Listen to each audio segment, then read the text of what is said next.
It's often tricky balancing growth of team and business between burn rate or funding growth through profit. How do you make these decisions as you scale your companies, balancing growth of team and business? Yeah, absolutely. I've definitely made mistakes along the way. Maybe I'll talk about that first. That's probably what people want to hear, right? We had a company, Motion CX, that we still were able to exit, but we definitely overhired.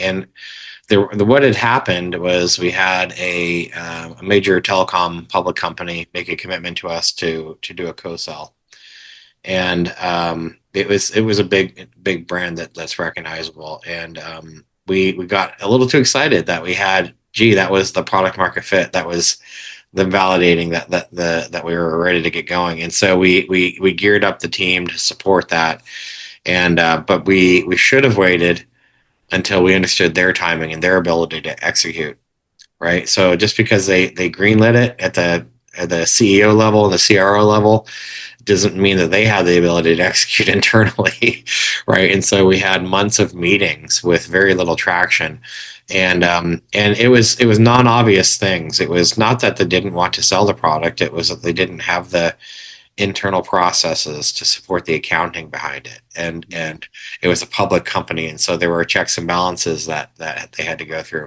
and we underestimated the level of effort it would take to actually ramp that up, and so we figured we would gear up and solve more of the technical problems and get ahead on that, and we solved some really interesting problems for sure, and we had other customers as well, but the cash flow that just didn't align with the spend and the burn rate because of that, and we could have continued to invest, by the time that we got there, we actually had a little bit of a problem too. COVID at the time had accelerated the market spend in our space, and so being in the unified communication space and call center space, companies like Zoom, for instance, did really well. Right? We all know that, right?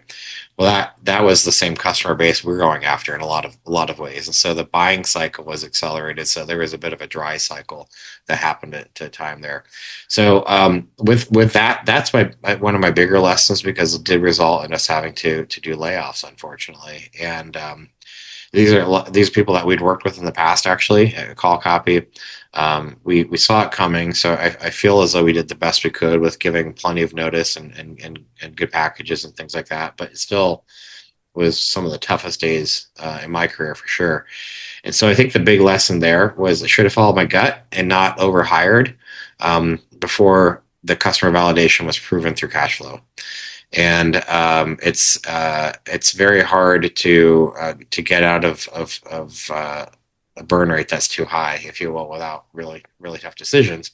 When instead you can be a little more purposeful up front and do some bootstrapping type techniques to get to that validation and cash flow that's driven by it first. So that's always the thing that stands out to me when I kind of think back on some of those lessons, if you will.